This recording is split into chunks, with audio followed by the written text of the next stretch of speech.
At the beginning of the 19th century, when industry was becoming America's religion, Brooklyn was considered the hinterland of unreachable Manhattan, and Greenpoint, in turn, the hinterland of Brooklyn.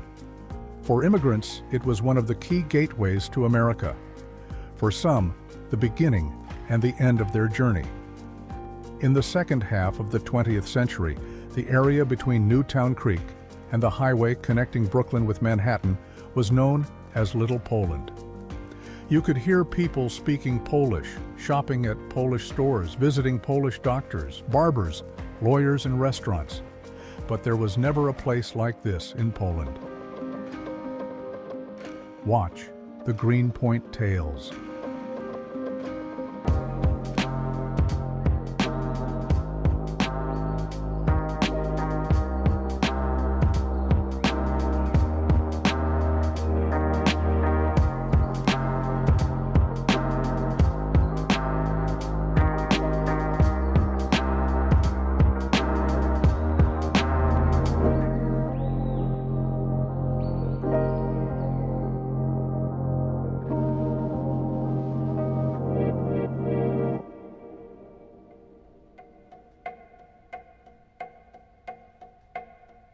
My name is Victoria Cambranes. I am born and raised in Greenpoint, Brooklyn, in New York, but I'm a first-generation American. My mother is from Poland, from the east side of Poland, from Podkarpackie, and my dad is from Guatemala.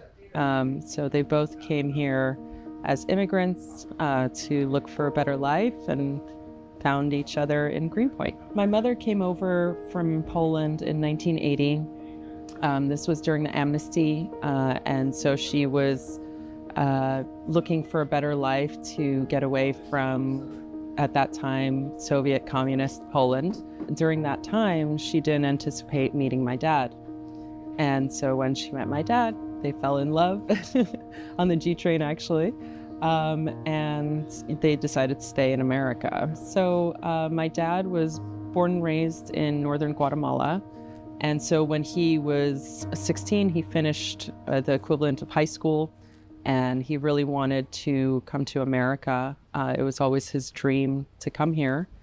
And he asked his father, my grandfather, if he could help him out with getting a visa or something like that. And my grandfather disagreed. He wanted him to stay in Guatemala and pursue a political career there. And my father didn't want to have anything to do with politics. So he decided to do it on his own.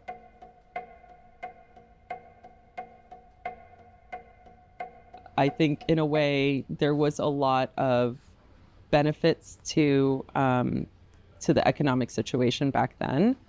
But of course it was really hard. So a lot of people who came over from Poland at that time or from other countries and settled down in Greenpoint, they settled there because no one really wanted to live there. It was extremely polluted. It was very dirty. The treatment plant was right behind everyone's backyard, so you smelled it all the time. And I remember that even growing up. Until they covered the plant, it was really not a very pleasant place to live. But it was also home for a small immigrant community that was very, very tight-knit and really took care of each other and lifted each other up in a lot of ways. Now, of course, Greenpoint was very divided. There used to be one side of Greenpoint where Polish people lived and another side of Greenpoint where Latinos lived. And people didn't really cross over that line. I always say I was born on Java Street instead of Franklin because Java is where all of the kids would hang out on the stoops. And so my fondest memories are of learning how to ride a bike, learning how to roller skate, learning how to make a braid and paint nails and do all of these fun kid activities that we would do all together as a street. All of the kids from the entire block would come together and play in the middle of the street. All the moms would sit on the stoops and they would watch us after school. And it was really about community. For me, that's the fondest memory I have of Greenpoint, is growing up in that kind of area where everyone knew each other, everyone, for better or for worse, knew each other's issues and all of their joys as well. Every time someone gave birth, or someone had a birthday, or someone had some sort of celebration, a communion, it was all of us together all the time.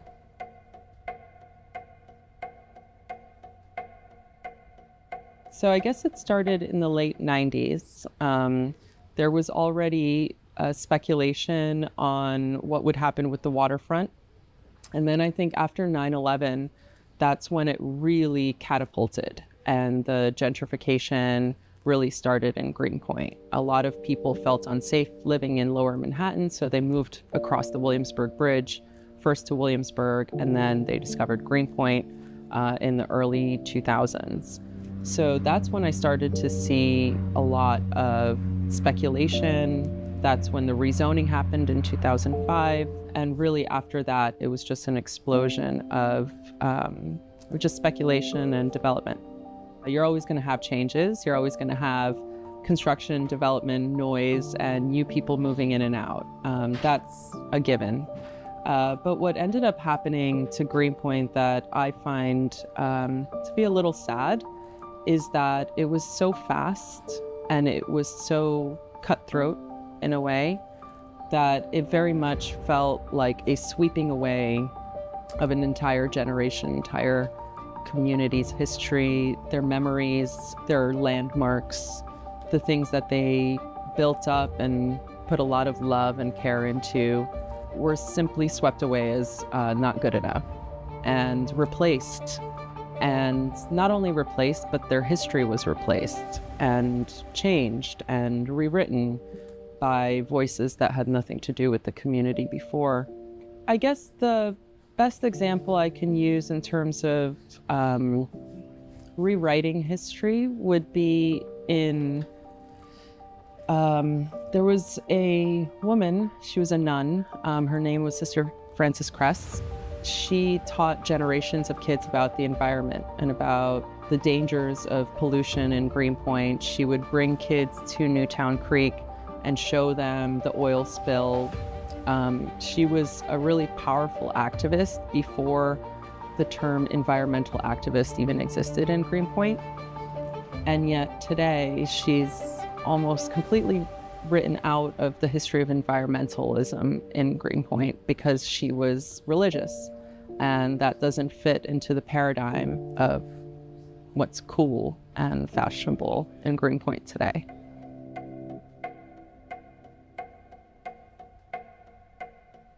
A lot of the, especially Polish homeowners who were able to purchase a home, like my parents in the 80s, because of the Polish-Slavic Federal Credit Union, which helped an entire generation of Polish immigrants to purchase property and build equity. They, of course, never understood, or they didn't foresee the gentrification that was going to happen. So when developers came in with, $250,000 in cash in a briefcase, and literally these are just stories. These are things that actually did happen. They would give all cash offers, 30-day closes just to purchase these properties as quickly as possible, and people sold them. So there was a lot of buyouts that happened first, and people had never seen that kind of money before. They purchased these properties for maybe $50,000, $60,000. And so for them, that was a huge bonus. And so they moved to Florida, they moved back to Poland, they moved out to Ridgewood and Maspeth, that sort of thing. What ended up happening is we built all of this housing in Greenpoint, and not a single person stopped and asked, what's going to happen to the grid, to the electricity grid? What's going to happen to the water pipes? What's going to happen to the sewage system? What about the number of schools? What about the number of, the width of the streets? We're introducing all of these cyclists to the neighborhood. Where are the cycling lanes going to go, and how are we going to build that infrastructure out? So there's just been a lot of building and not a lot of planning. I started advocating for a lot of these infrastructure issues. I started writing to all of my local elected officials. Never heard back, not a single word. I think one person wrote me back. Actually, it was the chief of staff for Daniel's squadron. I really couldn't believe how far we'd come in or gone to the next direction of people just really not caring. And so the next day, I decided to go to the Board of Elections, and I asked them how I could run against my council member. I lost that election, but I ended up becoming really good friends with the council member. And I told him the day after I lost, I congratulated him, and I told him, I'm not going anywhere. This is my home. This is where I grew up. These are my people. This is my community. And if you do well by them, I'll be the first one to congratulate you. But if you do something against them or to hurt this community, then I'm going to come after you, essentially.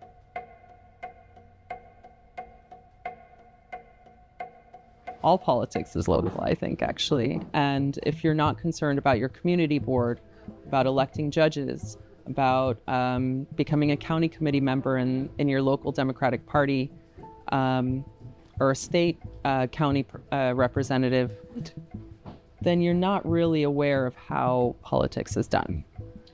You know, one thing that I've learned in politics is that successes don't really teach you very much. Failures teach you a hell of a lot. And I think every loss that I've had politically has done more to teach me and to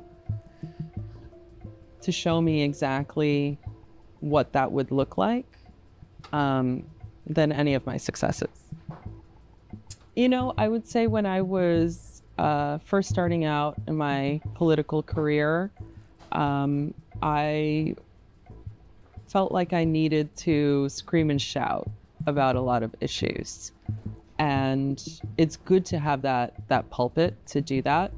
Sometimes people just need to realize that they need to expect more from their government. And a lot of people don't realize that. The older I get and the more involved in how politics works that I get, I realize that a lot of times you can get more done in the background, in actually going up to Albany and having one-on-one conversations and essentially lobbying as an activist for causes that you believe in, because then you're not putting everything in public on the stage.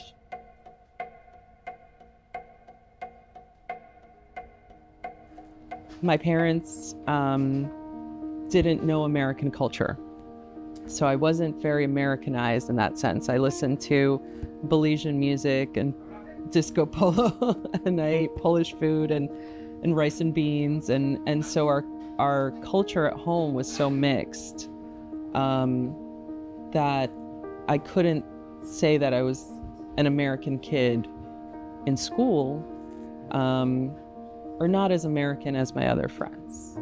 I was never accepted in that same way. And when I went to Polish school, my other friends had two Polish parents, or maybe grew up in Poland and were there to continue their education. And so I was never really Polish enough for my Polish friends. And of course, I didn't look fully Polish to them. And when I went to Guatemala, you know, my cousins would make fun of my Spanish, and they would say, oh, you're just, you know, just some white girl, some white blonde girl from America. So I was never quite Latino for them. And I think when I grew up, I decided that wasn't going to be holding me back anymore. And I decided I didn't want to be in anyone's box. I wanted to be my own self. My identity is my own. But for the most part, in big cities, you know, you find people who are a little bit of everything. And I think that's the beauty of America.